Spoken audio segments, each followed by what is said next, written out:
Assalamualaikum warahmatullahi wabarakatuh. Perkenalkan, nama saya Yeni Febrianti dari Universitas Muhammadiyah Riau, Fakultas Studi Islam, Prodi Perbankan Syariah. Baiklah, di video kali ini saya akan mereview video tentang sang pencerah. Lahirlah seorang anak laki-laki yang bernama Muhammad Darwis. Beliau adalah anak dari Abu Bakar yang diduga seorang tabib di Syekh Kabupaten. Beliau bisa dipanggil Darwis oleh keluarga dan kelompoknya. Pada usia 15 tahun, Darwis melihat sesajian yang berbaur agama Islam dan ngunduhnya menyesat. Yang kemudian beliau pergi ke Mekah untuk memperdakwah agama Islam. Singkat cerita, sepulangnya beliau dari Mekah, beliau mengganti nama menjadi Ahmad Dahlan. Ahmad Dahlan tersebut diberi nama oleh gurunya sewaktu dia mengajar di Mekah. Lalu beliau menikah dengan Siti Walidah. Setelah belajar 5 tahun, beliau mencoba melihat apakah arah sholat di masjid itu benar atau salah.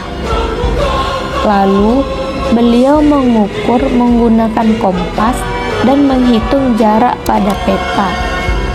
Apakah arah kiblat yang selama ini mengarah Mekah atau tidak? Beliau pun bertanya kepada kiai-kiai dari Masjid Duayu. Malahan ada kiblatnya menghadap timur laut. Dengan keyakinan bahwa perkiraan arah kiblatnya yang sebelumnya mengarah Afrika lalu dirubah ke arah Mekah, yaitu 23 derajat dari sebelumnya. Menyulit longgarnya pergerakan mengalih arah kiblat di pusat kabupaten. Akan tetapi, perubahan tersebut ditentang oleh kiai penguluh di tengah kemarahannya yang menguncang. Lalu, membongkar langgar yang didirikan Kiai Haji Ahmad Dahlan karena sudah merusak tradisi yang berlaku di Yogyakarta dan mengajarkan aliran sesuatu karena merasakan sakit hati, beliau dan istrinya memutuskan untuk pergi dari desa itu. Tetapi tidak disetujui oleh kakaknya. Kakaknya mengatakan bahwa keluarganya masih membutuhkan pemikiran-pemikiran pembaharuan yang dilakukan oleh Ahmad Dahlan. Kakaknya pun berjanji akan mendirikan langgar untuk Ahmad Dahlan untuk sarana mengaji dan tertib beribadah. Dengan dana dari kakaknya dan istrinya, dan beliau mendirikan langgarnya dan membuat sekolah yang menyadarkan bahwa Islam tidak hanya mengajarkan tauhid, melainkan memperbaiki kesejahteraan melalui pendidikan, dan beliau berhasil menyampaikan pesan penting kepada seluruh umat. Ia menjadi gerakan untuk mengelola masyarakat yang mengalami kemiskinan, kesengsaraan, untuk kesejahteraan sekaligus kesehatan. Ahmad Dahlan ini mengajaknya untuk mencoba mengajarkan agama Islam di sekolah pemerintahan Belanda. Akhirnya, pengurus sekolah itu tidak yakin akan berhasil menyitanya. Kemudian, Ahmad Dahlan membujuk dan memberikan kesempatan sekali untuk mengajarkan agama Islam, dan akhirnya ia mencobanya. Pada saat percobaan itu, ketika Ahmad Dahlan memberi salam, namun tidak ada satupun peserta didik yang menjawab salam itu.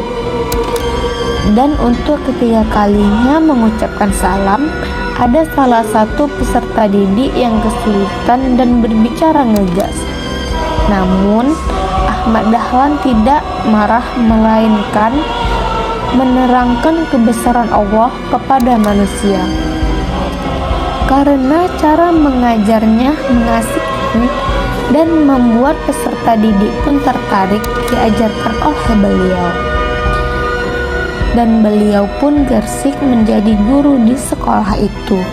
Namun, hal itu beliau tidak disetujui dan dianggap kafir karena telah mengajar di sekolah dengan anutan agama Islam. Beliau pun dituduh sebagai kiai, umumnya jambret. Lalu mereka tidak setuju mengajarkan agama Islam. Pemerintahan Belanda tetap dianggap menghalangi karena Ahmad Dahlan akan mendirikan sekolah. Islam adalah memberikan kedamaian bagi siapa saja yang mengedepankan umat Islam. Seperti akhlak yang baik seperti Rasulullah, secara perlahan ia hanya mengubah pandangan umat Islam sendiri terhadap agama Islam. Kiai Ahmad Dahlan yang didampingi oleh istri tercintanya dan 5 murid setianya, yaitu ada Sudya, Sang Idu, Fakhruddin, Hisham, dan Dirjo. Beliau membentuk organisasi Muhammadiyah dengan tujuan untuk mendidik umat Islam agar berpikir maju sesuai perkembangan. Namun, lagi-lagi ditentang oleh kiai penghulu. Organisasi Muhammadiyah dianggap agama yang sesat. Kiai penghulu berpikir bahwa Ahmad Dahlan akan jadi gersik. Munculnya organisasi ini menimbulkan yang menentang Ahmad Dahlan dan ingin berpihak ke Ahmad Dahlan. Namun, seiring berjalannya waktu, kiai penghulu menyadari kesalahannya itu dan melebihi pembaruan Ahmad Dahlan. Ya, itulah tadi sedikit pembahasan review tentang film Sang Pencerah kali ini. Kalau ada kesalahan atau penyampaian saya yang salah, mohon dimaafkan. Wassalamualaikum warahmatullahi wabarakatuh.